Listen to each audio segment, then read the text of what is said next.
اعوذ باللہ من الشیطان الرجیم بسم اللہ الرحمن الرحیم الحمد للہ رب العالمین بارئ الخلائق اجمعین ثم الصلاة والسلام والتحیۃ والاکرام علی سید الانبیاء والمرسلین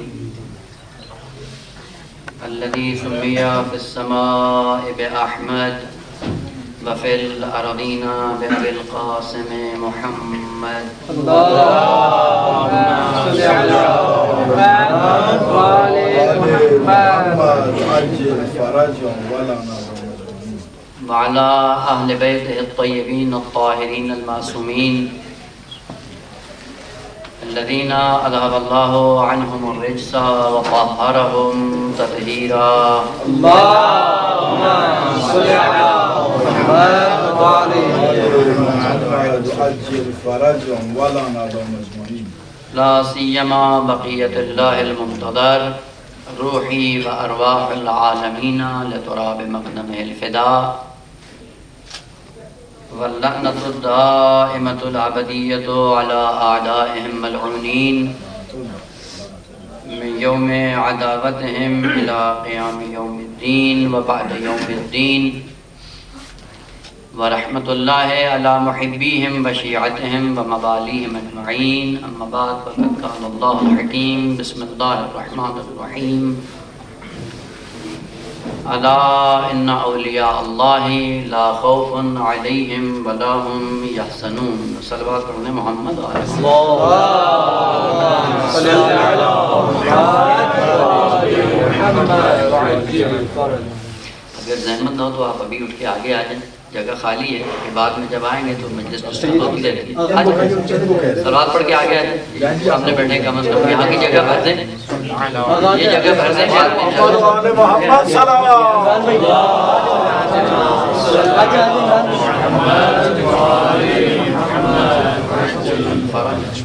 پھر بھی سلوات پڑھ دیں محمد و آل محمد. اللهم صل على محمد وآل محمد.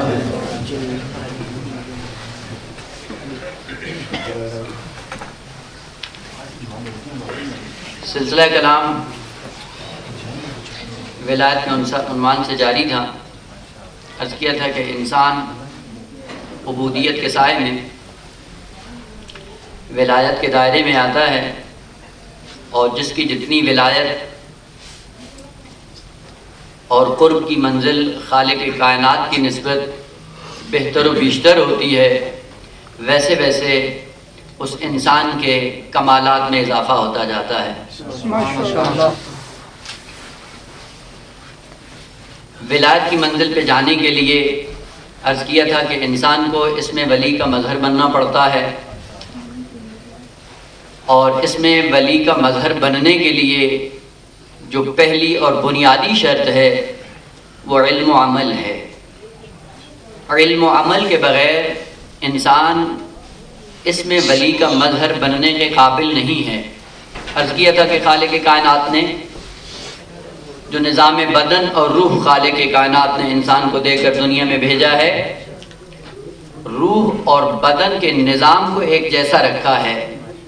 بدن کے نظام کو پہچان کر روح کے نظام کو آپ خود بھی پہچان سکتے ہو. جس طرح کہ خالق کائنات نے اسی بدن کے لیے کچھ ایسے اعضاء دیے جن کا کام علم و معرفت ہے، اور بعض ایسے اعضاء دیے جن کا کام عملی زندگی میں انسان کے کام آتا ہے. اور عرض کیا تھا کہ عقلی اعتبار سے 4 صورتیں بنتی ہیں، جن میں سے ایک صورت انسان کے لیے مفید ہے. روح انسانی کے لیے بھی وہی ہے کہ روح انسانی کے لیے خالق کائنات نے عقل جیسی نعمت دی. اور انسان اور بقیہ مخلوقات میں فرق یہیں سے واضح ہو جاتا ہے کہ حیوان صرف اس کا جسم بڑھتا ہے، جبکہ انسان کے جسم کے بڑھنے کے ساتھ ساتھ تعقل اور عقل جیسی نعمت بھی بڑھنا شروع ہو جاتی ہے. آپ نے دیکھا ہے یہی انسان کا بچہ، اور یہ عجیب پیچیدہ مخلوق بنام انسان، آپ نے دیکھا ہوگا گھروں میں جب بچہ دنیا میں آتا ہے تو خیر اور شر کی اتنی تمیز نہیں ہوتی، برہنہ ہونے کے لیے اس کو کوئی پرواہ نہیں ہوتی، لیکن جیسے جیسے اس کا جسم بڑھتا ہے ویسے ویسے حیا آنا شروع ہو جاتی ہے، ویسے ویسے عقل آنا شروع ہو جاتی ہے، ویسے ویسے عفت آنا شروع ہو جاتی ہے، اور جیسے ہی تھوڑا سا بڑا ہوتا ہے اب خود کو چھپانے کے چکر میں پڑ جاتا ہے۔ یہی وہ وجہ ہے کہ انسان حیوان سے جدا ہو جاتا ہے۔ حیوان کا صرف جسم بڑھتا ہے، لیکن انسان کا جسم بڑھنے کے ساتھ ساتھ اس کے اندر حیا و عفت جیسے کمالات بھی آنا شروع ہو جاتے ہیں، اور جیسے جیسے یہ کمال کی طرف بڑھتا جاتا ہے ویسے ویسے اس کی انسانیت میں اضافہ ہوتا چلا جاتا ہے۔ خالق کائنات نے روح انسانی کو پروان چڑھانے کے لیے دنیا میں بھیجا اور کہا کہ دنیا میں رہتے ہوئے آپ کو یہ سارے کام کرنے ہیں، اور آپ اپنی عملی زندگی کے حساب سے مرحلہ انسانیت تک جا پہنچو گے۔ اور مرحلہ انسانیت تک جانے کے لیے خالق کائنات نے تعقل جیسی نعمت دی، اور اس تعقل کے دو شعبے کر دیے۔ ایک شعبے سے انسان سمجھتا ہے اور دوسرے شعبے سے اسی سمجھی ہوئی تعلیمات کے مطابق عمل کرتا ہے۔ اس لیے علماء کی بحث میں اس عقل کی جو دو قسمیں کی جاتی ہیں، عقل دو طرح کی نہیں ہے، عقل ایک ہی ہے، کام دو ہیں۔ ایک جہت سے دین کو سمجھتا ہے اور دوسری جہت سے وہی عقل اس انسان کو میدان عمل میں اتار دیتی ہے۔ اگر یہ دونوں آپس میں ہم آہنگ ہو جائیں، عقل نظری اور عقل عملی ایک جگہ اکٹھی ہو جائیں، وہیں سے یہی موجود جو بشر بن کر آیا تھا آہستہ آہستہ انسانیت کی منزل میں قدم رکھنا شروع کر دیتا ہے۔ اور اس کی بھی چار صورتیں عقلی اعتبار سے کہ بعض آپ کو ملیں گے جو فہم دین میں بہت زیادہ آگے نکل جاتے ہیں، اور دین کی جب باتیں کرنی ہوں ان سے بڑھ کر کوئی دین کا تجزیہ و تحلیل نہیں کر پاتا، لیکن جب انہی کو میدان عمل میں دیکھو آپ کو غائب نظر آتے ہیں۔ اور بعض ایسے ہیں کہ جو میدان عمل میں اتنا آگے نکل جاتے ہیں لیکن فہم دین میں ذرہ برابر ان کے اندر شعور نہیں ہوتا، اور بعض بالکل اسوا و حالن ان دونوں سے وہ ہوتا ہے، نہ دین کی معرفت ہے نہ مقام عمل میں کچھ بھی اس کے پاس ہے۔ یہ اسوا و حال بدترین حالت اس کی ہے جو نہ فہم دین رکھتا ہے نہ میدان عمل میں کچھ کرتا ہے۔ بہترین حالت وہ ہے انسان کے لیے کہ دین کو سمجھنے کے مرحلے میں اس حق الیقین کی منزل پہ پہنچا ہوا ہو اور میدان عمل میں اتنا ہو کہ لوگ اس کی زندگی کو دیکھ کر اسے اپنا آئیڈیل بنا لیں۔ یہ عالم ربانی ہوتا ہے۔ نہج البلاغہ کی تعبیر کے مطابق کائنات و ثلاثہ، لوگ تین طرح کے ہیں، عالم ربانی وطالب علی سبیل النجات وحمد رعا۔ یہ عالم ربانی ہے کہ جو علم اور عمل کی دنیا میں کبھی بھی پیچھے نہیں ہٹتا، اور یا وہ طالب علی سبیل النجات ہے، یعنی یا طالب علم ہے اپنی اصطلاح میں کہیں، یعنی خود یا عالم ربانی بن جاتا ہے یا عالم ربانی بننے کی کوشش کرتا ہے۔ کہا بقیہ کیا ہے؟ یہ حمد یہ ریوڑ ہیں۔ ریوڑ کی خصوصیت کیا ہوتی ہے؟ دیکھا ہے آپ نے کبھی ریوڑ؟ ریوڑ یہ خصوصاً بھیڑ کے لیے کہا جاتا ہے، یہ بھیڑ چال چلتے ہیں۔ بھیڑ چال کی خصوصیت کیا ہوتی ہے کہ جہاں پہلی بھیڑ چلے گی، جہاں سے گزرے گی، جیسے گزرے گی جو نے وہی کام کرنا ہے، اسے کہتے ہیں بھیڑ چال۔ ہم جو رہا اکثریت ایسے ہی ہیں جو بھیڑ چال کے چکر میں پڑے ہوئے ہیں، ان کے اندر کوئی شعور نہیں، ان کے اندر کوئی معرفت نہیں۔ اور عجیب بات ہے، ابھی آپ انٹرنیٹ پہ جا کے سرچ کریں، بعض لوگوں نے اس کو عملی طور پہ ثابت بھی کیا ہے۔ بھیڑ کا ریوڑ آ رہا ہے، پہلی بھیڑ کے سامنے انہوں نے ایک لکڑی رکھ دی، ماں نے رکاوٹ کھڑی کر دی، اس نے چھلانگ لگائی، اس کو پھلانگ دیا، دوسری آئی اس نے پھلانگا، جب تیسری آئی انہوں نے لکڑی ہٹا لی، اب وہ جو بھی آ رہی ہے پھلانگتی ہوئی جا رہی ہے۔ اور انسان جب مقام انسانیت سے گرتا ہے تو اس کے اندر بھیڑ چال آ جاتی ہے۔ خالق کائنات نے عقل جیسی نعمت دی تھی، اور اس عقل جیسی نعمت کو استعمال کر کے مقام انسانیت کو پانا تھا، لیکن ہم نے نہ اس سے استفادہ کیا نہ مقام انسانیت کو چھوا۔ خالق کائنات نے کہا جو عقل سے استفادہ نہیں کرتا وہ دائرہ ولایت میں آتا ہی نہیں۔ دائرہ ولایت میں آنے کے لیے عقل جیسی نعمت سے فائدہ اٹھانا پڑتا ہے۔ عقل کیا ہے اور عقل سے فائدہ کس طرح اٹھانا ہے، تھوڑا سا اور اپنی ذات پہ نگاہ دوڑائیں کہ خالق کائنات نے ہمیں کس طرح سے دنیا میں ہے۔ اب یہ یعنی کوئی ایسی بات نہیں ہے جو چھپی ڈھکی ہو، اکثریت ایسے ہی ہے۔ یہ کیوں کرتے ہو؟ وہ ہم نے فلاں کو دیکھا وہ کر رہے تھے۔ وہ کیوں کرتے تھے؟ انہوں نے فلاں کو دیکھا تھا اس لیے وہ کر رہے تھے۔ نہ اس کے پاس برہان، نہ اس کے پاس برہان، نہ اس کے پاس دلیل، نہ اس کے پاس دلیل، اور بغیر دلیل کے سارا سفر انسانیت کا جاری ہے، اور سمجھتے ہیں کہ شاید ہم کلّہ انسانیت پہ پہنچ گئے۔ نہ عزیزان محترم، ایسا نہیں ہوتا۔ خالق کائنات نے کہا جو ولی نہیں بنتا اس کے کمالات میں اضافہ نہیں ہوتا، مقام انسانیت پہ نہیں آتا، اور مقام ولایت پہ جانے کے لیے جب تک علم اور عمل دونوں ایک جگہ اکٹھے نہ ہوں انسان اصل وادی ولایت میں قدم نہیں رکھ سکتا۔ البتہ ولایت میں آنے کے لیے دونوں رکن ضروری ہیں، اور یہ دونوں کلی مشکک کی صورت میں خالق کائنات نے بیان کیے ہیں کہ علم کی کوئی خاص لمٹ نہیں، تم جتنا آگے علم میں نکلنا چاہو جا سکتے ہو۔ علم کے بھی مراتب ہیں، عمل کے بھی مراتب ہیں، جو جس مرتبے پہ جا پہنچتا ہے اسی کمال سے اسے یاد کیا جاتا ہے۔ اور خالق کائنات نے قرآن کے اندر بہت خوبصورت قانون ذکر کیا، علم کا بھی اور عمل کا بھی۔ جب علم کی بات آئی خالق کائنات نے کہا هل يستوي الذين يعلمون والذين لا يعلمون، آیا دونوں برابر ہیں؟ عالم اور جاہل برابر ہیں؟ کہ علم کی دولت جس کے پاس ہو اس کے اندر کمال ہوتا ہے، اور جس کے اندر کمال ہو وہ مقرب خدا ہوتا ہے۔ اور جب عمل کی بات آئی خالق کائنات نے جھنجھوڑ دیا، لِمَ تَقُولُونَ مَا لَا تَفْعَلُونَ كَبُرَ مَقْتًا عِندَ اللَّهِ أَن تَقُولُوا مَا لَا تَفْعَلُونَ، جو کہتے ہو وہ کرتے کیوں نہیں؟ کَبُرَ مَقْتًا عِندَ اللَّهِ أَن تَقُولُوا مَا لَا تَفْعَلُونَ، خوبصورت کلمہ ہے عربی زبان کا۔ یہاں پہ رک کر تھوڑا سا اس کو کھول کے اپنی بات کو آگے بڑھاتا ہوں۔ مقت ہم ترجمہ کرتے ہیں گناہ کبیرہ، مقت کا ترجمہ گناہ کبیرہ نہیں ہے۔ عرب کے اندر ایک رسم تھی اور اسی کو خالق کائنات اپنا کر اس انسانیت کو آگاہ کر رہا ہے، اور وہ یہ تھی، واقعی غور طلب ہے یہ کلمات قرآن کے۔ عربی ڈکشنریوں میں اگر اٹھا کر دیکھیں آپ کو پتہ چل جائے گا۔ عرب جاہلیت کے اندر جو بدو تھے اسلام کے آنے سے پہلے، ظاہر سی بات ہے کوئی نہ کوئی ان کے آئین تھے، اصول تھے، ضوابط، ان پہ عمل کرتے تھے۔ ان میں سے ایک عمل جو دلسوزی کی بنیاد پہ وہ انجام دیتے تھے وہ یہ تھا کہ ظاہر آپ کو پتہ ہے کہ عربوں کے اندر ایک شادی نہیں ہوتی، کئی شادیاں ہوتی ہیں۔ ظاہر سی بات ہے جو جس کلچر کا حصہ ہو کئی شادیاں، تو اب ان میں دوسری تیسری شادی کرنا کوئی کبھی نظر نہیں آتا۔ جاہلیت کے اندر یہ رسم تھی کہ جب باپ متعدد شادیاں کرتا تھا تو جو سوتیلی ماں ہوتی تھی، ظاہر سی بات ہے وہ ماں کا حکم رکھتی ہے، اور جب باپ مر جاتا تھا باپ کے مرنے کے بعد سوتیلی ماں سے وہ شادی کر لیتے تھے دلسوزی کی بنیاد پہ کہ باپ تو مر گیا، اس کا خیال کون کرے گا، اور ہم سے بہتر کون ہو سکتا ہے۔ دلسوزی کی بنیاد پہ جو اپنے باپ کی بیوی سے شادی کرتا تھا کہ اس کا تحفظ کر سکے، اس پر احساس کرتے ہوئے، اس پر رحم کھاتے ہوئے، اس عمل کو عربی میں مقت کہا جاتا ہے۔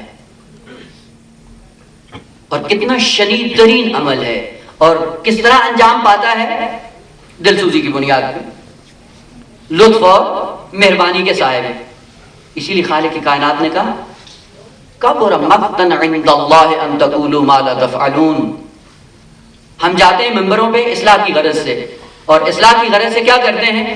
گفتگو کرتے ہیں اور کہتے ہیں جی ہمیں درد ہے دین کا۔ جب دین کا درد سمجھ کے آ کر اسلام کی تبلیغ کرتا ہے تو خالق کائنات فرماتا ہے سب سے پہلے اپنے اوپر رحم کھا، جو بات کر رہا ہے اس سے پہلے اس کا عامل بن، پھر جا کے لوگوں کو بتا۔ اور اگر عالم بے عمل بن کر تو تبلیغ کرتا رہا، دین کا درد مند بن کے پھرتا رہا، اور یہ دیکھتا رہا کہ معاشرہ نہ جانے کہاں جا رہا ہے، نہ معاشرے کی اصلاح اپنی ذات سے شروع ہوتی ہے، اپنی ذات کے بعد اپنے اقربا کی ہے، اقربا کے بعد معاشرہ ہے، اور ہم اپنی ذات کو چھوئے بغیر، اپنے اقربا کو چھوئے بغیر معاشرے کا درد مند بن کر ہم معاشرے میں چلے جاتے ہیں، تبلیغ کرتے ہیں۔ ایسا نہیں ہوتا۔ آپ پیغمبر اسلام کی سیرت دیکھ لیں، سب سے پہلے یا ایھا المزمل قم اللیل الا قلیلا، اے مزمل اٹھیے، قیام کیجئے، اپنی زندگی میں استقامت کو استعمال کیجئے. اور وہ محبوب جب اللہ کے فرمان کے مطابق اٹھتا تھا تو خالق کائنات کو روکنا پڑتا تھا. محبوب ذرا ٹھہر کے، ما انزلنا علیک القرآن لتشقی، ہم نے قرآن اس لیے نازل نہیں کیا کہ آپ اپنے آپ کو مشقت میں ڈال دو.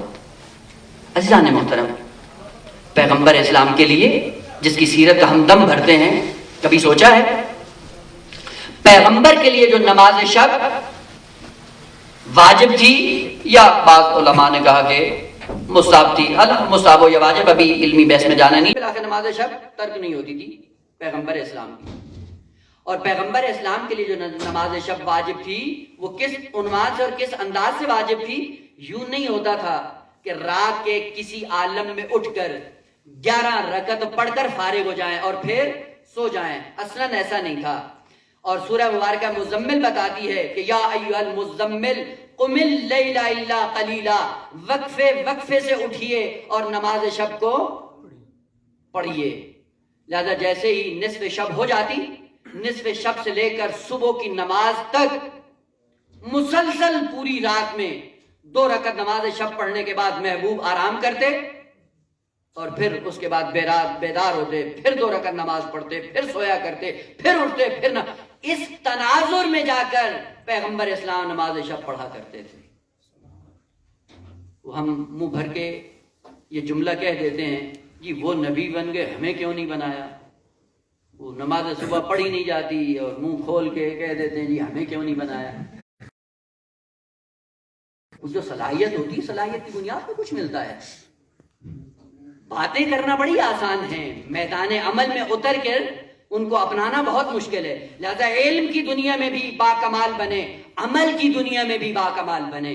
جب عمل کی دنیا میں باکمال بنیں گے تب صلاحیت پیدا ہوگی، اور جیسے جیسے انسان کی صلاحیت بڑھتی چلی جائے گی ویسے ویسے خالق کائنات کی طرف سے کمالات آنا شروع ہو جائیں گے.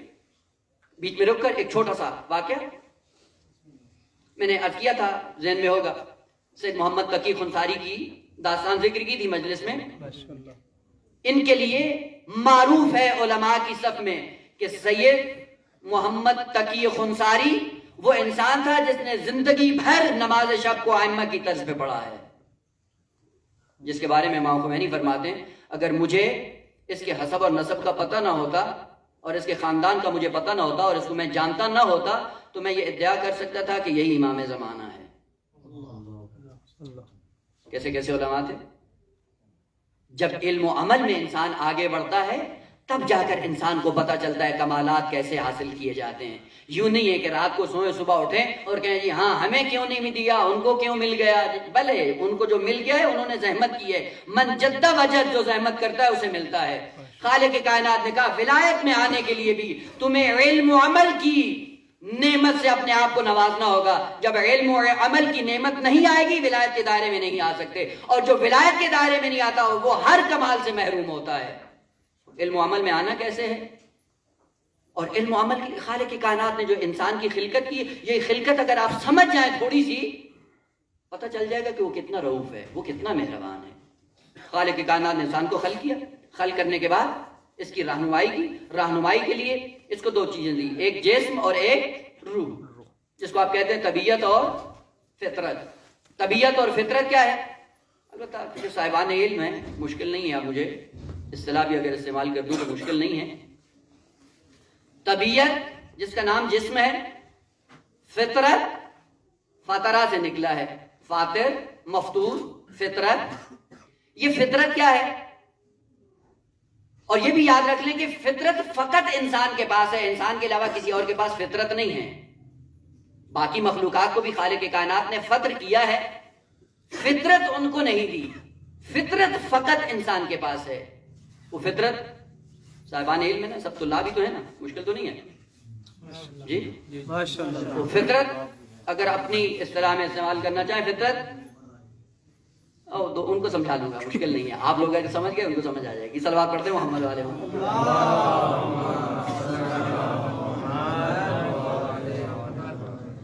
فطر یا فاطر عربی میں یہ کلمہ وہاں پہ استعمال کیا جاتا ہے جس کو پہلی مرتبہ کھودا جائے وہاں پہ لفظ فطر استعمال کیا جاتا ہے. زمین کھودتے ہیں، جو پہلی مرتبہ زمین کو کھودتا ہے اس کو کہا جاتا ہے فاطر. امیر المومنین کے پاس 2 عرب بدو آئے اور یہ عبداللہ ابن عباس بیٹھا ہوا تھا اور آئے اور ان کا جھگڑا تھا کنویں پہ. ایک کہتا تھا یہ میرا ہے، دوسرا کہتا تھا یہ میرا ہے.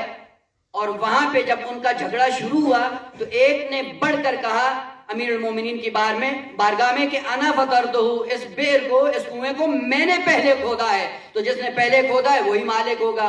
عبداللہ ابن عباس نے جب یہ جملہ سنا تب وہ کہتا ہے کہ جب یہ بدو آئے مجھے پتا چلا کہ فاطر کا معنی کیا ہے. جس چیز کو پہلی بار کھولا جائے اس کو مفطور کہتے ہیں. اور فطرت کیا ہے؟ مصدر نوعی ہے، آپ جانتے ہیں، جلست کے وزن پہ، فعلت کے وزن پہ. اور فعلت کے وزن پہ جب چیز آتی ہے تو معنی بدل جاتا ہے. خالق کائنات فرمانا چاہتا ہے کہ پوری کائنات کو میں نے پہلی بار ہی خلق کیا ہے، اور اسی پہلی بار کے ساتھ ساتھ انسان کو بھی خلق کیا ہے، لیکن انسان کو میں نے فطرت دی ہے، بقیہ مخلوقات کو فطرت نہیں دی. یعنی میرا انداز خلقت جب بقیہ کائنات کو خلق کرتے ہوئے جاری و ساری تھا، وہ انداز خلقت میں نے انسان میں آ کے بدل دیا ہے. ہر انسان کے علاوہ جتنی مخلوقات کا ان کو میں نے فطر کیا، خلق کیا، پہلے وجود دیا، اور وجود دینے کے بعد میرا انداز کچھ اور تھا، لیکن جب انسان کی فطرت کا میں نے آغاز کیا میرا انداز بدل گیا. جہاں پہ انداز بدل جائے وہاں پہ کلمہ فطرت استعمال ہوتا ہے، اور وہ انداز یہ تھا کہ میں نے آسمانوں کو خلق کیا، زمین کو خلق کیا، حیوانات کو خلق کیا، ملائک کو خلق کیا. ان کو خلق کرنے کے ساتھ ساتھ جس مقام پہ یہ پہنچ سکتے تھے وہ میں نے مقام اور کمال ان کو دے دیا، اور کمال دے کر ان کو دنیا میں روانہ کر دیا. لیکن جب انسان کی باری آئی تو کہا ہم نے انداز فطرت یہاں پہ چینج کر دیا ہے. ہم نے انسان کو دنیا میں روانہ کیا، اس کو کمال دے کر نہیں بھیجا، کمال کی صلاحیت دے کر بھیجا ہے. ہم نے اس کو کامل بنا کے نہیں بھیجا، کمال تک جانے کی صلاحیت دے کر بھیجا ہے. اگر یہ علم و عمل کے سائے میں اس صلاحیت کو فعلیت میں تبدیل کر دے گا، ولایت کے سائے میں آ جائے گا، سمدیت کا مظہر بن جائے گا، علم و عمل کا مظہر بن جائے گا، ویسے ویسے انسان کمالات کی طرف گامزن ہونا شروع ہو جائے گا. ایک صلوات پڑھتے ہیں محمد و آل محمد کی ذات. اللهم صل على محمد وآل محمد. اور یہ فطرت رکھی کیسے؟ کہ جب ہم نے فطرت دے کر اس کو بھیجا یعنی انداز خلقت چینج ہو گیا ہے. البتہ بات میں نہیں کرنا چاہتا چونکہ بات موضوع سے ہٹ جائے گی. بعض لوگوں کو یہ جھانسا ہوا فتبارک اللہ احسن الخالقین. احسن اس میں تفضیل ہے، خالقین جمع کا صیغہ ہے، اس سے پتہ چلتا ہے کہ خدا کے علاوہ خالق کوئی اور بھی ہیں. اب یہ ان کی مشکل ہے، یا ادبیات کی ان کی مشکل ہے، یا تفسیر کی ان کی مشکل ہے کہ تفسیر کی دنیا میں آئے نہیں، ادبیات عرب کی پڑھی نہیں، قواعد عربی جانتے نہیں، اور جا کر لوگوں کو گمراہ کرنے کے لیے دین کی شکلیں بگاڑنا شروع کر دیتے ہیں. خالق کائنات نے فطرت دی. آقا اگر زحمت ہو تو آگے آگے آ جائیں کیونکہ پیچھے آنے والوں کے لیے تکبیر،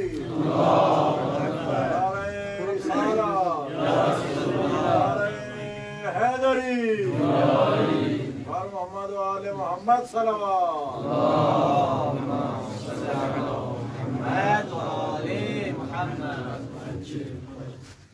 میں نے فطرت دی، اور جب میں نے انسان کو فطرت دے کر دنیا میں بھیجا ہے اس فطرت کا رخ میں نے اپنی ذات کی طرف رکھا ہے. فطرت کا رخ، فطرت کا قبلہ، فطرت کا کعبہ کدھر ہے؟ خالق کائنات کی طرف. اسی لیے انبیاء کی بھی جو ذمہ داری ہے وہ آ کر دین کو ٹھونستے نہیں ہیں، وہ فقط فطرت کو اجاگر کرتے ہیں. جب فطرت اجاگر ہو جاتی ہے، غبار اٹھ جاتا ہے، فطرت خود بخود خدا کے سامنے جھک جاتی ہے. یہ خالق کائنات نے جو فطرت دی اس کا رخ اپنی ذات کی طرف.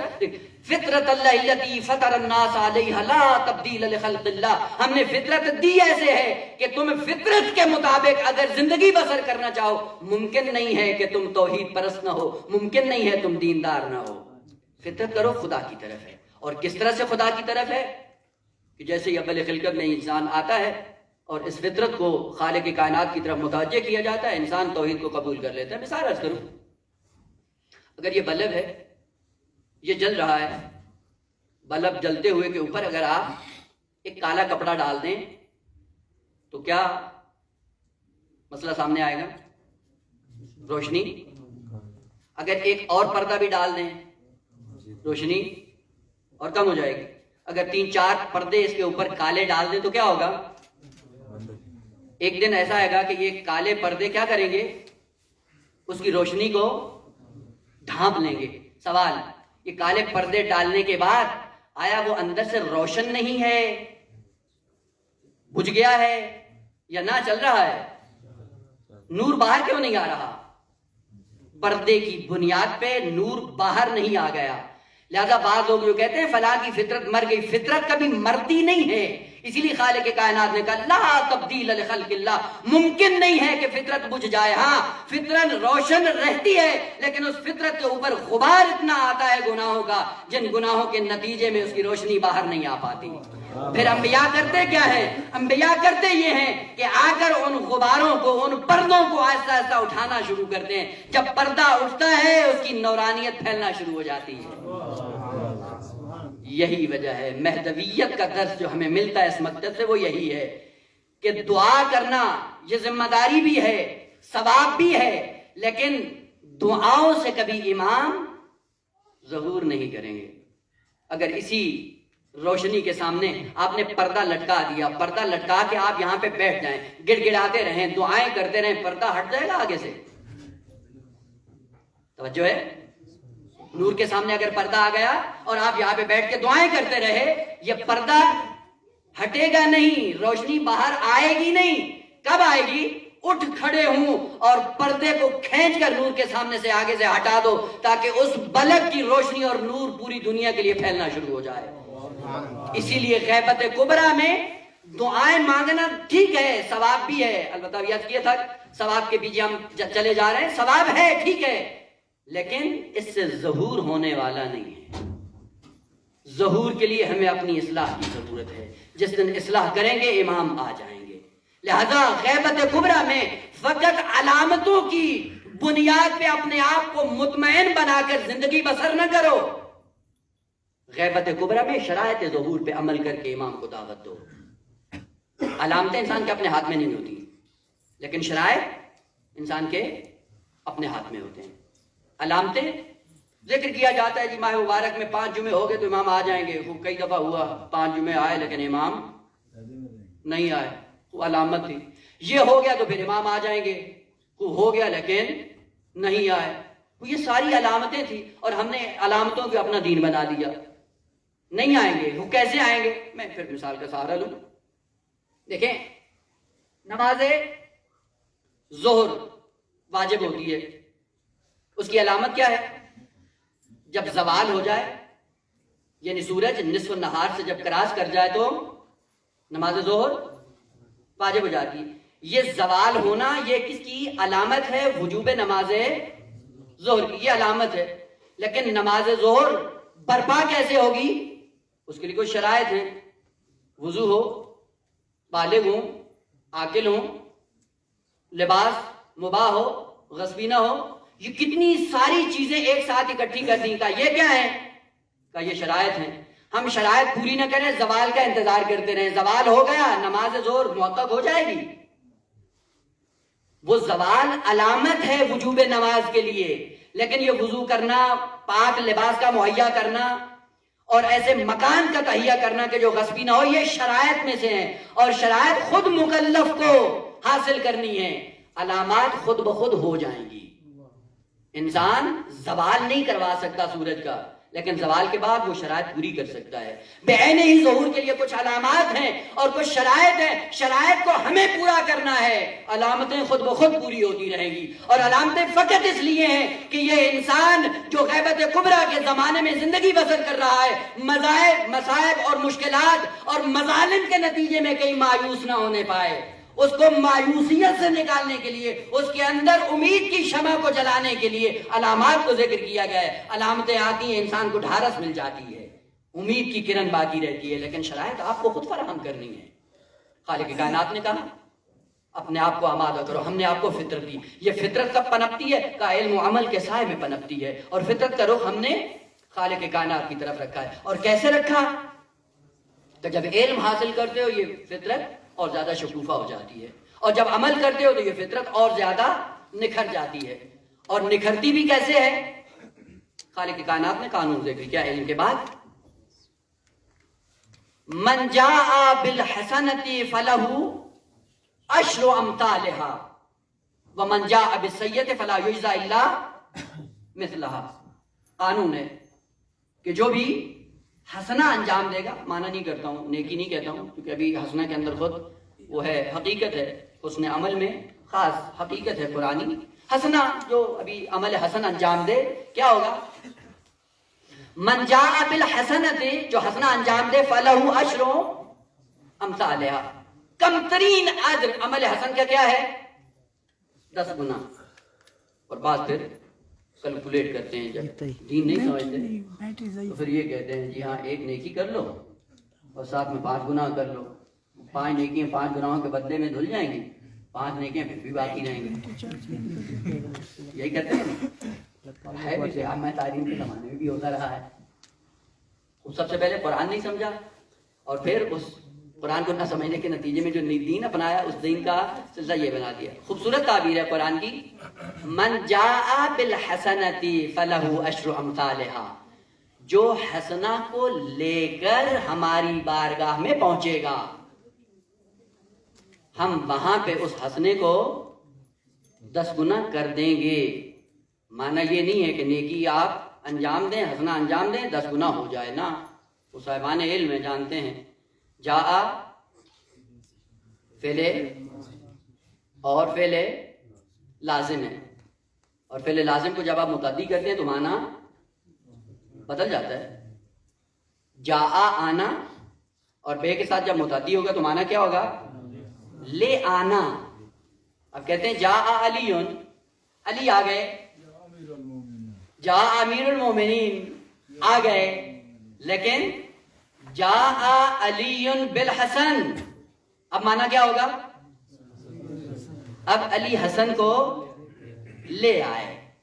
معنی بالکل خدا نے یہ نہیں کہا کہ حسنہ انجام دینا ہے، کہا من جاء بالحسنۃ فلہ عشر امثالها، حسنہ لے کر ہماری بارگاہ میں آؤ. کہیں ایسا نہ ہو کہ حسنہ انجام دینے کے بعد خود ہی اپنے ہاتھوں سے اس کو وہیں پہ نابود کر کے ایسے ہی منہ اٹھا کے ہماری بارگاہ میں پہنچ جاؤ. پھر مثال عرض کروں، آپ کے پاس سرمایہ ہے، پیسہ ہے، پیسہ لیتے ہیں، مارکیٹ میں جاتے ہیں، پیسہ خرچ کرتے جا رہے ہیں، چیزیں خریدتے جا رہے ہیں، خریدنے کے بعد تھیلے میں ڈالتے جا رہے ہیں اور آپ کو پتہ نہیں کہ تھیلے کو نیچے سے سوراخ ہے. پیسہ دیتے گئے، چیزیں خریدتے گئے، تھیلے میں ڈالتے گئے، تھیلے کو سوراخ تھا، وہ سارا گرتا چلا گیا. جب گھر پہنچے بیوی نے دیکھا ہاں بھائی کیا لائے، تھیلا کھولا خالی ہے. اب وہاں پہ بیوی مطمئن ہو جائے گی؟ بعض لوگ ایسے ہیں کہ جنہوں نے اپنے نامہ اعمال کے تھیلے کو سوراخ کیا ہوا ہے. جب نامہ اعمال کے تھیلے کو سوراخ ہوتا ہے اور وہ اپنے وہم و گمان میں سمجھتے ہیں کہ شاید ہم نے تو نیکیوں اور حسنات کا انبار لگا دیا اور پتہ نہیں تھا کہ نیچے سوراخ تھا. وہ خالق کائنات نے کہا حسنہ انجام دینا اہمیت کا حامل نہیں، حسنہ کو انجام دینے کے بعد محفوظ رکھنا بڑی اہمیت کا حامل ہے. توجہ رہے کہ نامہ اعمال کا تھیلا پھٹا ہوا تو نہیں ہے. اور کیسے پھٹتا ہے؟ خالق کائنات نے 2 سبب ذکر کیے ہیں. کہا ایک، یہ تھیلا نامہ اعمال کا جب پھٹتا ہے کس سے پھٹتا ہے؟ کہا جب تم مومن بھائی کی غیبت کرتے ہو تھیلا پھٹ جاتا ہے، نیکیاں گر جاتی ہیں. اور دوسرا کہ یاد رکھو جب معصوم کی بارگاہ میں جاؤ اور اونچی آواز سے پیغمبر کو یا معصوم کو آواز دو تھیلا پھٹ جاتا ہے. اسی لیے سورہ حجرات میں حکم ہے کہ اے مومنین لا ترفعوا اصواتکم فوق صوت النبی، اپنی آواز کو معصوم پہ بلند نہ کرو. نتیجہ کیا ہوگا؟ ان تحبط اعمالکم وانتم لا تشعرون، نامہ اعمال سارے کا سارا ضائع ہو جائے گا، تھیلے کو سوراخ ہو جائے گا، خالی ہاتھ اللہ کی بارگاہ میں جا پہنچیں گے. یہ سرمایہ جو خالق کائنات نے دیا، تھوڑی سی زندگی دی، اس زندگی سے کمالات کو پانا تھا، اور اپنی وہم و گمان میں انسان خام خیالی میں حسنات کو انجام دینے کے بعد اتراتا رہتا ہے کہ میں نے پتہ نہیں وہ عمل کر دیا، وہ عمل کر دیا. توجہ نہیں ہے کہ نامہ اعمال پھٹا ہوا ہے. جب شام کو اسرائیل آتا ہے چلیے بھائی صاحب گھر چلیے، جو آپ نے اپنا گھر آباد کیا چلیں دیکھیں. جب وہ دیکھتا ہے اسرائیل کے بعد پردے ہٹتے ہیں، پردے ہٹنے کے بعد دیکھتا ہے نامہ اعمال میں کچھ بھی نہیں. اور عجیب بات ہے یہ خالق کائنات نے یہ کیوں لطف کیا کہ جب تم ایک حسنہ انجام دیتے ہو 10 گنا ہو جاتا ہے، کم از کم 10 گنا ہو جاتا ہے، یعنی کم ترین ہے یہ. اس سے کتنا ہے؟ قرآن نے کہا 700 بھی ہو سکتا ہے، 700 گنا بھی بڑھ سکتا ہے. اور کتنا ہو سکتا ہے؟ کہا 1400 گنا بھی ہو سکتا ہے. کہا اور کیا؟ کہا اتنا زیادہ ہو سکتا ہے کہ وہ علم الہی میں تم شمار بھی نہیں کر سکتے. کم ترین 10 گنا ہے عزیزان من. زیادہ سے زیادہ کا جتنا تمہارے عمل میں صلاحیت ہوگی ویسے ویسے بڑھتا چلا جائے گا. یہ 10 گنا کیوں ہے کم از کم؟ کہ اپنی فطرت کو پہچانا ہوتا سوال کرنے کی ضرورت ہی نہیں تھی. ہم نے فطرت کو بنایا ہی اس طرح ہے کہ تم ایک حسنہ انجام دیتے ہو 10 قدم آگے آ جاتے ہو. لیکن جب گناہ کرتے ہو یہ بھی لطف خدا ہے کہ ایک گناہ ایک ہی ہے، 10 نہیں ہیں، 2 نہیں ہیں، 5 نہیں ہیں، زیادہ نہیں ہے. آپ نے دیکھا ہوگا جب پانی ایک رو پہ بہ رہا ہوتا ہے، اب پانی کے رو کی طرف تیراکی کرنا چاہیں، جب ایک ہاتھ مارتے ہیں کتنا آگے بڑھتے ہیں؟ ایک ہاتھ آپ کا ہوتا ہے اور 10 قدم پانی آپ کو آگے لے جاتا ہے.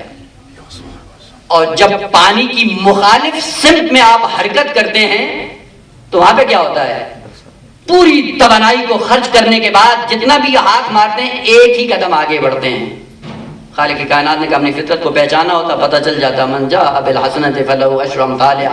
فطرت کے مطابق جب کام کرو گے 10 گنا خود بخود ہو جاتا ہے. فطرت کے مخالف چلنا بہت سخت ہے.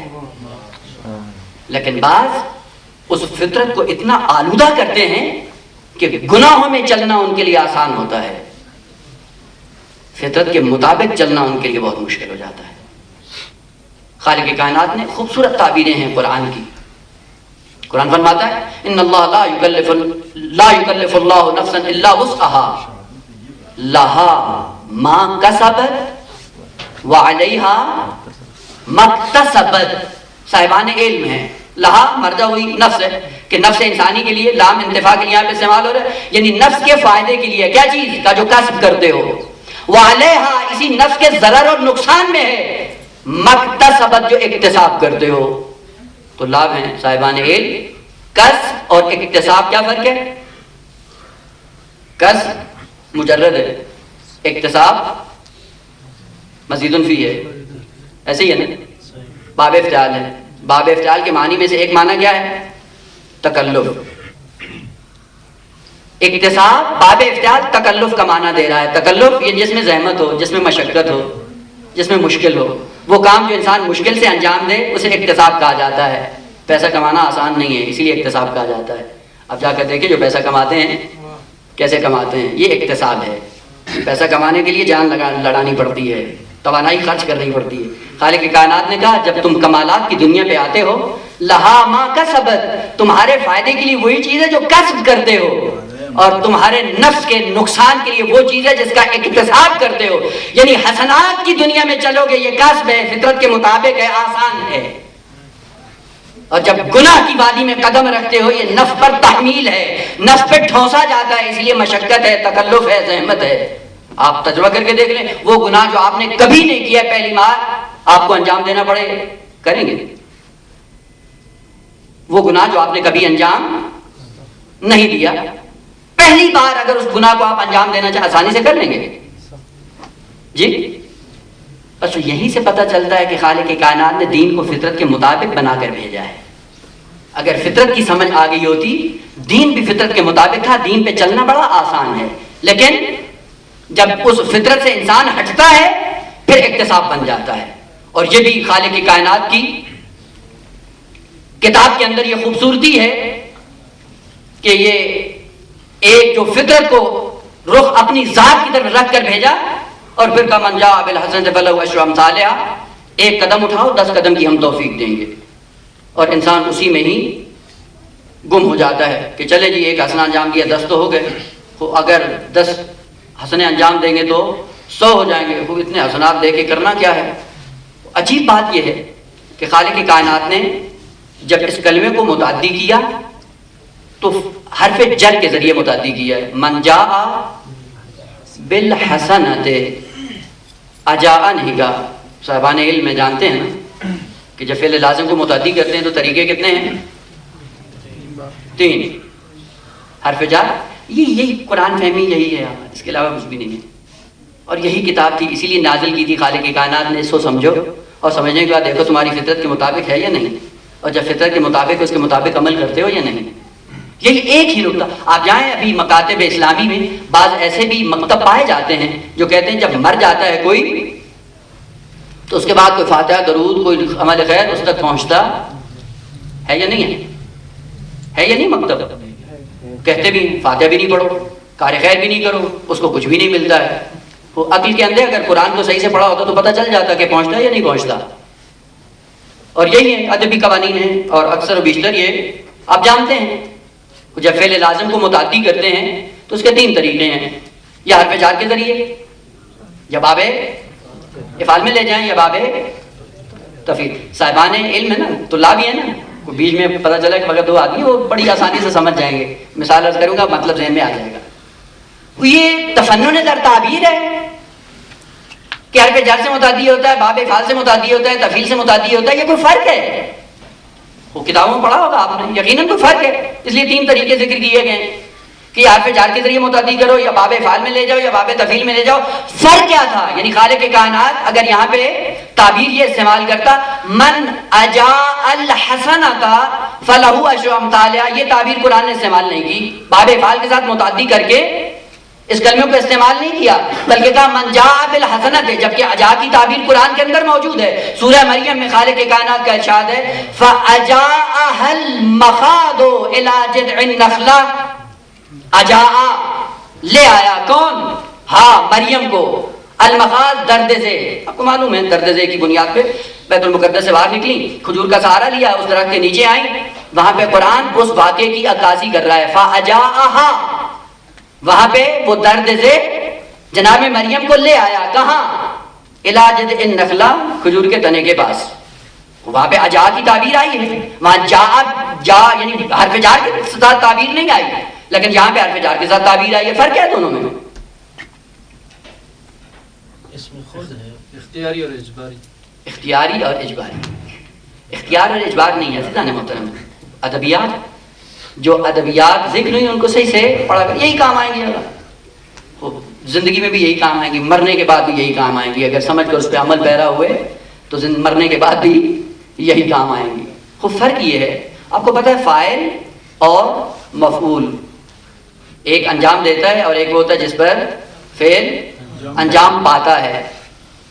اگر فاعل اور مفعول میں مباشرت ہو، یعنی فاعل نے وہ کام خود انجام دیا ہو، وہاں پہ باب افعال استعمال ہوتا ہے. اور جہاں پہ عمومیت ہو، ممکن ہے فاعل نے وہ کام خود انجام دیا ہو، ممکن ہے کسی واسطے سے انجام پایا ہو، وہاں پہ با کے ساتھ متعدی کیا جاتا ہے. مثال عرض کروں، قرآن نے کہا ذهب اللہ بنورہم، ذهب فعل لازم ہے، بے کے ساتھ متعدی ہوا. خدا نے کہا ذهب اللہ بنورہم، منافقین کی بات کر رہے ہیں. کہا یہ منافق جب کوئی فتنہ کھڑا کرتے ہیں ذهب اللہ بنورہم، خدا ان کے نور کو بجھا دیتا ہے، لے جاتا ہے. خود لے جاتا ہے، ممکن ہے. ملائکہ کو حکم دیتا ہے، ممکن ہے. بارش برسا دے، ممکن ہے. ہوا کو حکم دے، ممکن ہے. سارے احتمالات موجود ہیں. لیکن اگر خالق کی کائنات یہ فرماتا کہ اذهب اللہ نورہم، تو اس کا معنی یہ تھا کہ خود لے کے گیا، کسی واسطے کا استعمال نہیں کیا. خالق کائنات نے کیا فرمایا؟ من جاء بالحسنۃ فلہ عشر امثالہا.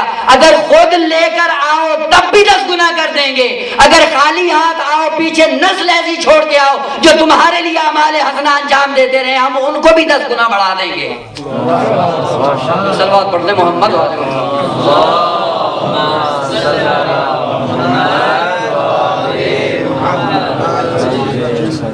من جاء بالحسنۃ، خود لے کر آؤ 10 گنا کر دیں گے. خود نہ لے کے آؤ، کوئی واسطہ بھیجے تب بھی 10 گنا کر دیں گے. آیت بتا رہی مرنے کے بعد آپ کا فاتحہ پہنچتا ہے، لیکن جہاں پہ خود وہ انجام دیتا ہے وہاں پہ باب افعال استعمال ہوتا ہے. اور یہ بھی قرآن کی چاشنی ہے. جب اہل بیت کا تذکرہ کیا تو خالق کائنات نے فرمایا انما یرید اللہ لیذھب عنکم الرجس اہل البیت ویطہرکم تطہیرا. میں اور اہل بیت میں کوئی فاصلہ نہیں ہے، کوئی واسطہ نہیں ہے، اس لیے باب افعال استعمال کر کے کہا میں خود وہ ہوں جس کو میں نے اپنی آل کو، اپنی اہل بیت کو میں نے خود پاک اور مبرہ رکھا ہے، کسی کا بیچ میں واسطہ نہیں ہے۔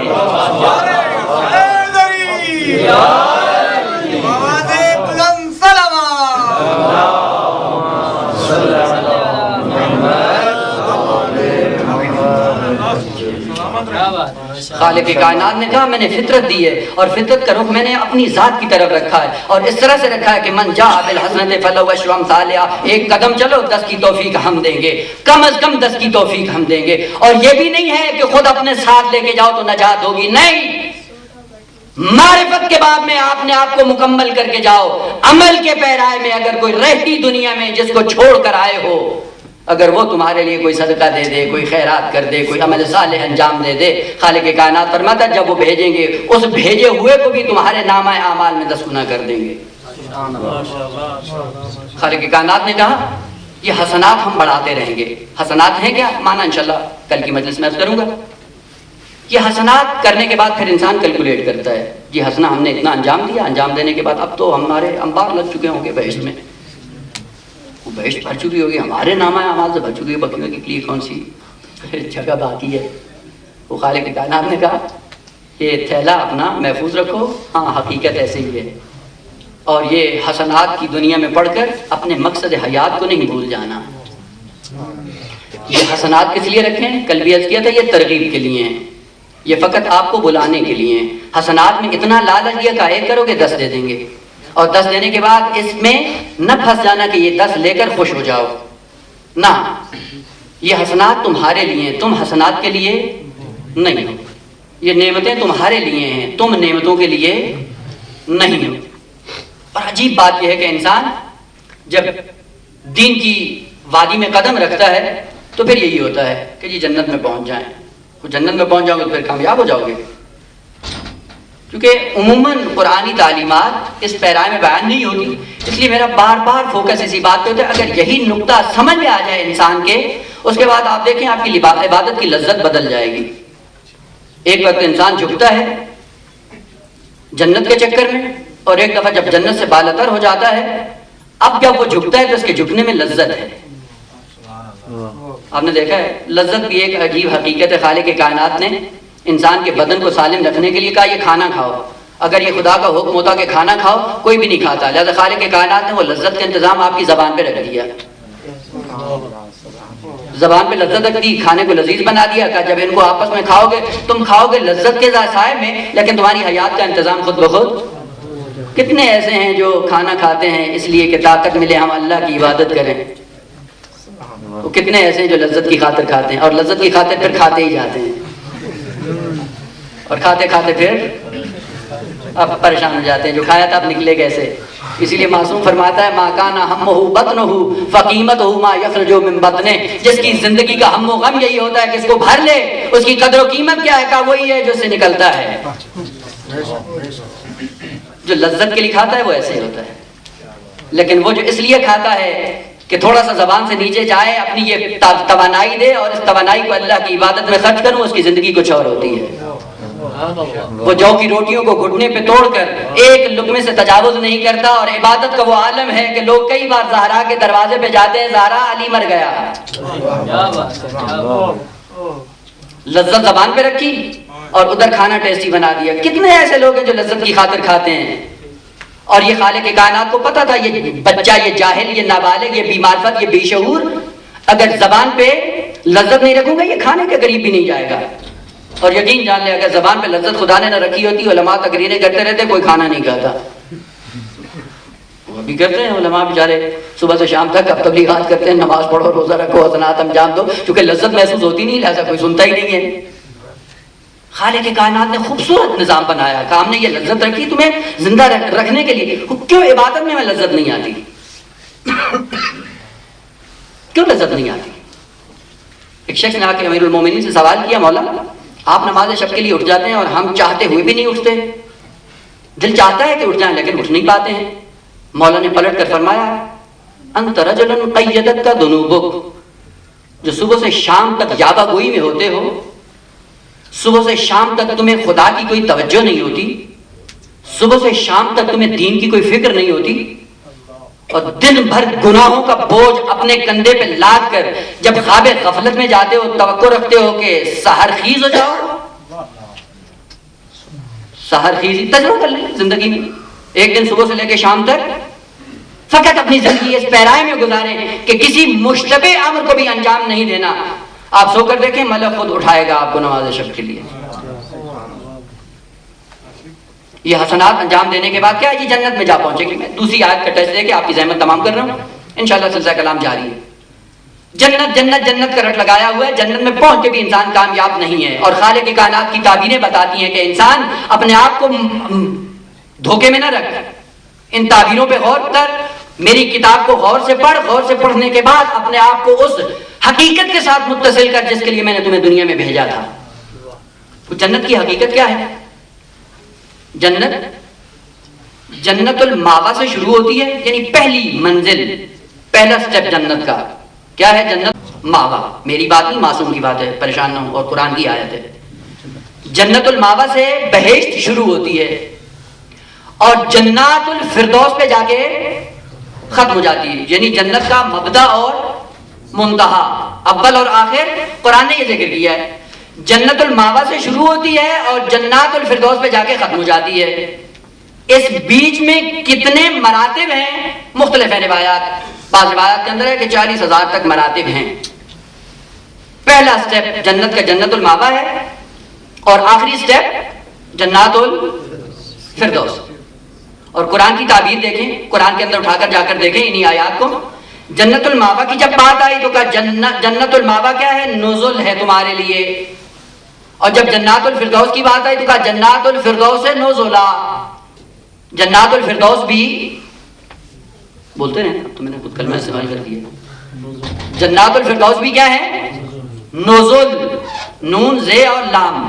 کا جنت الماوا میں آ جاؤ تو بھی نزل، جنات الفردوس میں پہنچ جاؤ تو بھی نزل. ہم کہتے بھی ہیں، اگر کوئی کار خیر کرے تو کہتے ہیں بھائی اعلان کروا دینا ممبر سے کہ خالق مرحوم کو جنات الفردوس میں جگہ عطا فرمائے. وہ جنت الفردوس میں پہنچ کے پھر کیا کرو گے؟ پھر پریشان ہو جاتا ہے کہ کیا کریں گے. جنت میں رہتے ہوئے پریشانی. امام باقر نے سامنے کا یوم الحسرت، قیامت کے اسامی میں سے ایک اسم کیا ہے؟ یوم الحسرت. امام باقر علیہ السلام سے کسی نے سوال کیا مولا یہ یوم الحسرت سب کے لیے ہے؟ مہمان کا سب کے لیے، جو جنت کے لیے آتے ہیں سب کے لیے، جو بھی جنت میں سب کے لیے یوم الحسرت ہے. جب بھی اوپر والے کو دیکھے گا حسرت کھائے گا، وہ زندگی تھی میں یہاں آ سکتا تھا نہیں آیا، یوم الحسرت ہے. کن لوگوں کے لیے یوم الحسرت نہیں ہوگا؟ کہ وہ لوگ جو دنیا میں جس مقصد کے لیے بھیجے گئے تھے اس مقصد کے حصول کے لیے جنہوں نے زندگی گزاری ان کے لیے یوم الحسرت نہیں ہوگا. او بھائی جنہوں نے دنیا سے نعمتوں سے منہ پھیر لیا ہے وہ آخرت کی نعمتوں پہ کیا نگاہ دوڑائیں گے؟ تقویٰ کیا ہے؟ بات سے بات نکلتی جا رہی ہے، فرق نہیں کرتا. میں تو آج ہوں اور کل ہے، لیکن بات میں نے اپنی پہنچانی ہے. صلوات پڑھیں محمد آل محمد کی ذات.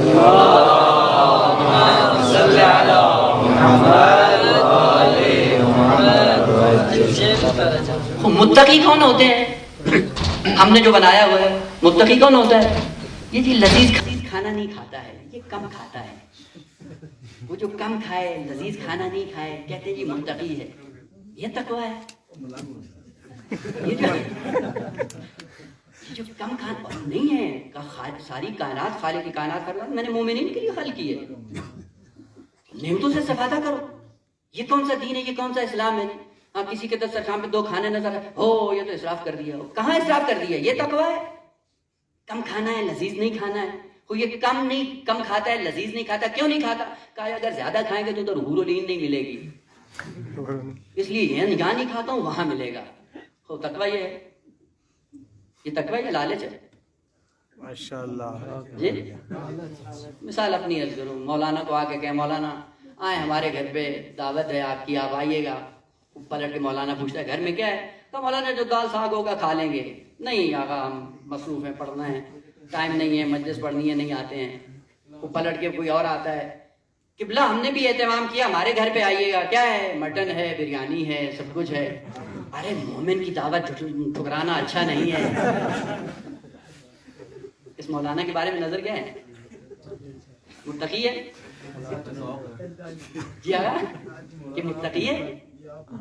تقویٰ یہ نہیں ہے عزیزان محترم کہ چھوٹی نعمت کو چھوڑ کر بڑی نعمت کی پہ نگاہ رکھ کر زندگی بسر کرنا تقویٰ نہیں ہے, یہ لالچ ہے. اسی لیے امیر المومنین ارشاد فرماتے ہیں علی وہ ہے جو نعمتوں سے منہ موڑ لیتا ہے, اور جب دنیا سے منہ موڑتا ہے تو پھر آخرت کی نعمتوں پہ بھی اس کی نگاہ نہیں ہوتی. اسی لیے ارشاد فرماتا ہے خدایا تیری جنت ہو تو بھی علی سجدہ کرے گا, تیری جنت نہ ہو تب بھی علی سجدہ کرے گا, کیونکہ اس کو معلوم ہے کہ یہ جنت الماوا ہو یا جنات الفردوس ہو دونوں نزول ہیں. مانا کر دوں اور آپ کی زحمت تمام کر دوں. اکثر بات کرتے محمد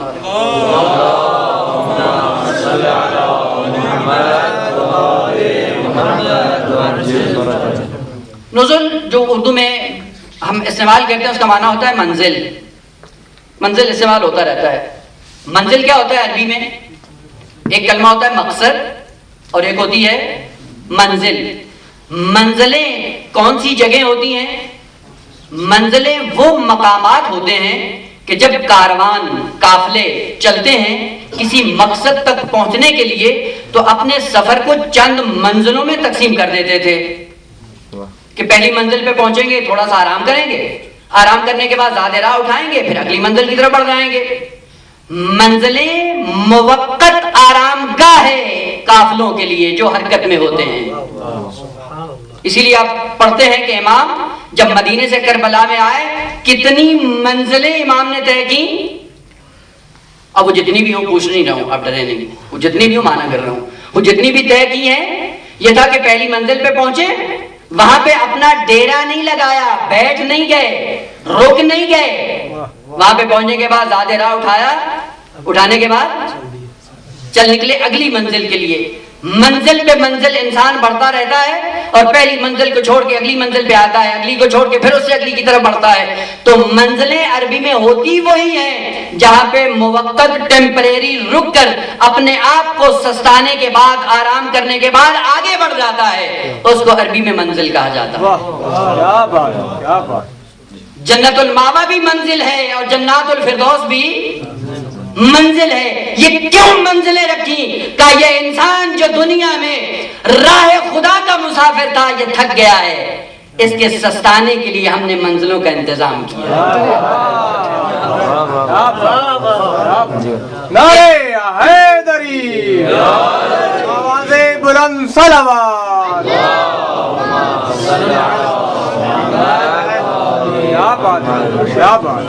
یہ منزلیں ہیں انسان کے سستانے کے لیے. تھکا ہوا انسان ہے, امیر المومنین کی تعبیر کے مطابق آہ من قلت الزاد و بعد الطریق و طول السفر, سفر بہت لمبا ہے اور لمبے سفر کو طے کرنے کے لیے جگہ جگہ پہ منزلیں بیان کی جاتی ہیں, جگہ جگہ پہ منزلیں رکھی جاتی ہیں تاکہ یہ مسافر ہر منزل میں پہنچنے کے بعد اپنی تھکاوٹ کو دور کر کے آگے بڑھ جائے.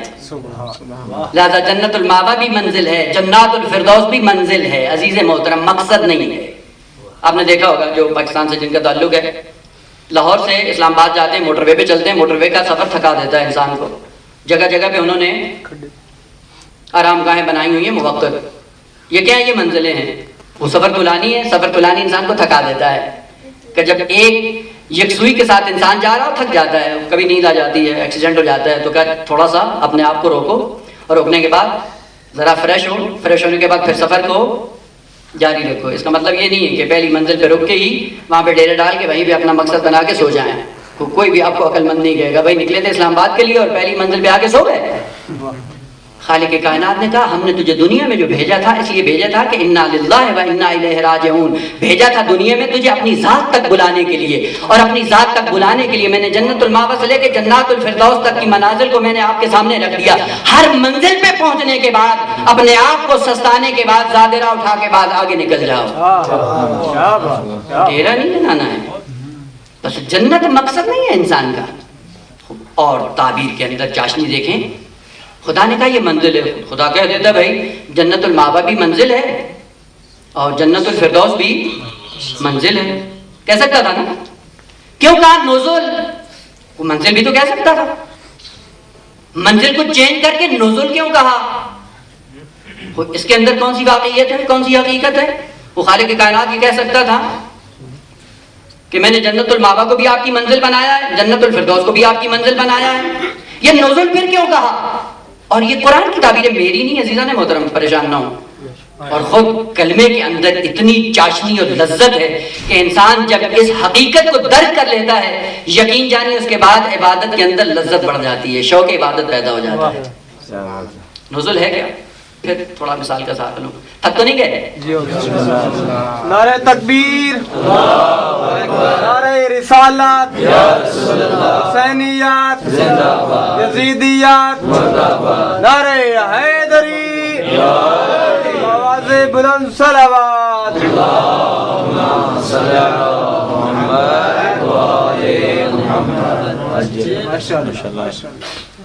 عربی کے اندر لفظ نزول اس وزن کے ساتھ کہاں پہ استعمال کیا جاتا ہے؟ اور خالق کائنات نے کہا جنت المأوا بھی نزول ہے اور جنات الفردوس بھی نزول ہے. خود نزول ہے کیا؟ عربوں کے اندر یہ رسم تھی, جب کوئی مہمان آتا تھا, مہمان کے احترام میں, آپ کو پتہ ہے کہ مہمان نواز ہے, آپ نے دیکھا ہوگا عربین کے جو گئے ہیں بہتر جانتے ہیں کہ عرب واقعی مہمان نواز ہے, اس میں کوئی شک نہیں ہے. جب مہمان آتا تھا تو مہمان کے احترام میں مختلف کھانے بناتے تھے. بعض وہ کھانے ہوتے تھے جو دسترخوان پہ پہلے رکھے جاتے تھے, اور ان کا فلسفہ یہ ہوتا تھا کہ یہ کھانا کھا کر اس مہمان کی بھوک کو بڑھایا جائے. وہ کھانا رکھنے کے بعد پہلا کھانا, اور اس کی خصوصیت یہ ہوتی تھی کہ یہ کھانا اس لیے رکھا جا رہا ہے کہ اس کو تھوڑا سا چکھو, چکھنے کے بعد کیا ہے, اپنے آپ کو تیار کرو اگلے قیمتی کھانے کے لیے, اپنے آپ کو تیار کرو. آپ نے دیکھا ہوگا مبارک رمضان میں جب پورا دن آدمی بھوکا ہوتا ہے تو افطار کے لیے پھر جو ہیں بعض وہ لوگ سوپ بناتے ہیں. سوپ کھانا نہیں ہوتا, سوپ کیا ہوتا ہے, یہ پہلے پیا جاتا ہے. کیوں پیا جاتا ہے؟ چونکہ آمادہ ہو جائیں, پورے دن کا میدا سکڑا ہوا ہے, اس میدے کو کھولنے کی ضرورت ہے. وہ جب پہلا وہ سوپ آتا ہے وہ اس لیے ہوتا ہے کہ تھوڑا سا اپنے میدے کو کھولیں, اصلی کھانا پیچھے آ رہا ہے. وہ جو پہلا کھانا مہمان کے لیے پیش کیا جاتا تھا, اس کی بھوک کو بڑھانے کے لیے اس کو عربی میں نزول کہا جاتا ہے. ایک سال بات کرتے ہیں محمد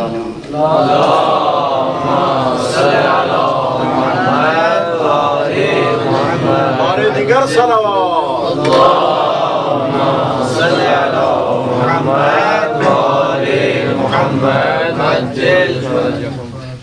وہ پہلا کھانا جو مہمان کی بھوک کو بڑھا دے اسے عربی میں نزول کہا جاتا تھا.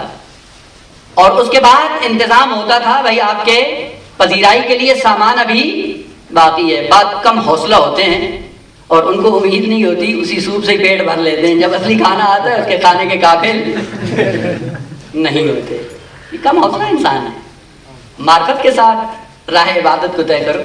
خالق کائنات فرماتا ہے کہ جنت المأوا بھی میں نے تمہارے لیے نزول قرار دیا ہے, پہلا کھانا ہے.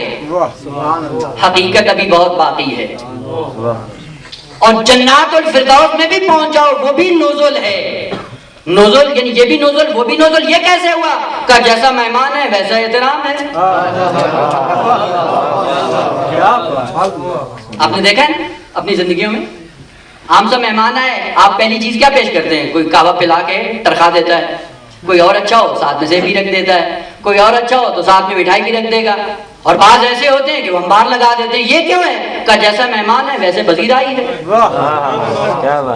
کہ جس کی جتنی معرفت ہے اس کا نزول اتنا ہوگا. جس کی ادنا معرفت ہے جو حور کے چکر میں کا جنت المأوا تیرے لیے نزول ہے.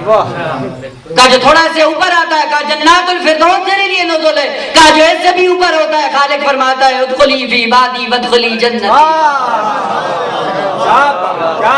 نہ تیرے لیے جنت ہے نہ جنات الفردوس ہے, نہیں, تیرے لیے میں خود ہوں.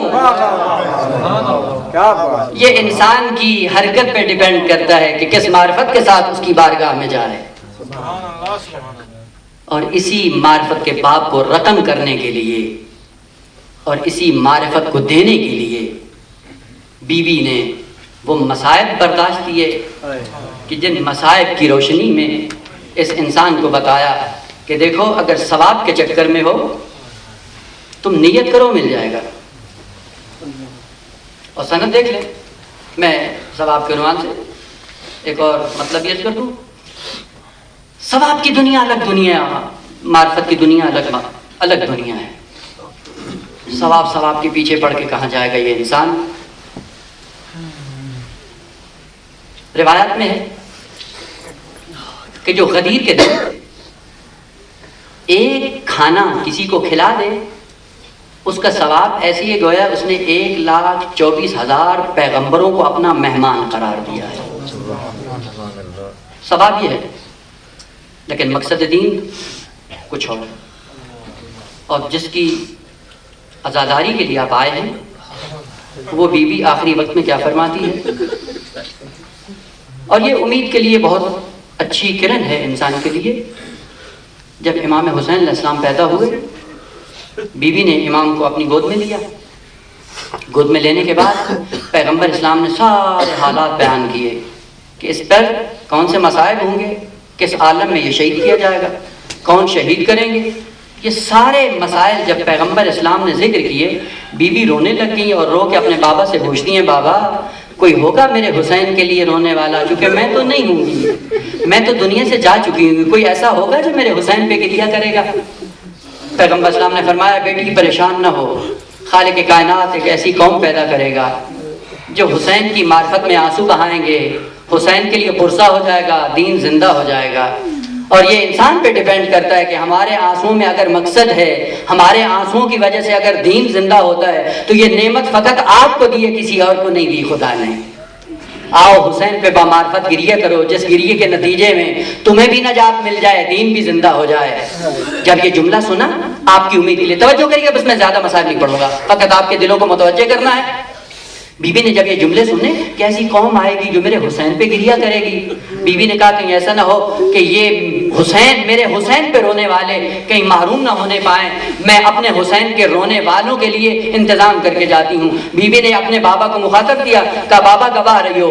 امیر المومنین سے کہا مولا آپ بھی گواہ رہی ہو. حسن کو مخاطب قرار کر کے ان کو بھی کہا گواہ رہی ہو. اور بیوی نے یہ اعلان کیا جو آپ کی اور میری نجات کے لیے کافی ہے.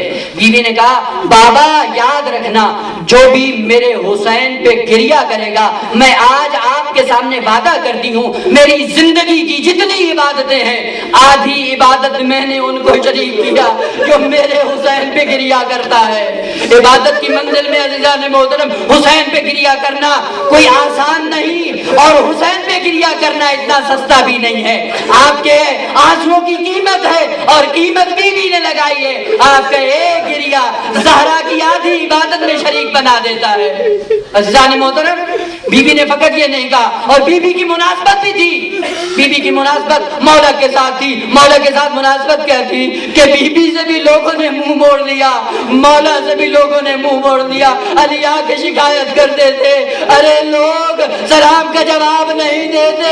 مولا نے کہا نہیں زہرا علی اتنا مظلوم ہے، علی سلام کرتا ہے، ارے لوگ جواب نہیں دیتے. یہ مشابہت تھی بیوی کی مولا کے ساتھ، اور ایک مشابہت تھی بیوی کی اپنے بیٹے حسین کے ساتھ، اور وہ مشابہت یہ تھی عزیزان محترم بس آخری جملہ مشابہت کیا تھی کہ بیٹا بھی وہ تھا جس کو گھیر کر شہید کیا گیا. ارے ماں بھی وہ تھی جس کو گھیر کر شہید کیا گیا. ارے میدان کربلا میں جب حسین زین سے زمین پہ آیا، جس کے ہاتھ میں پتھر تھا اس نے پتھر مارا.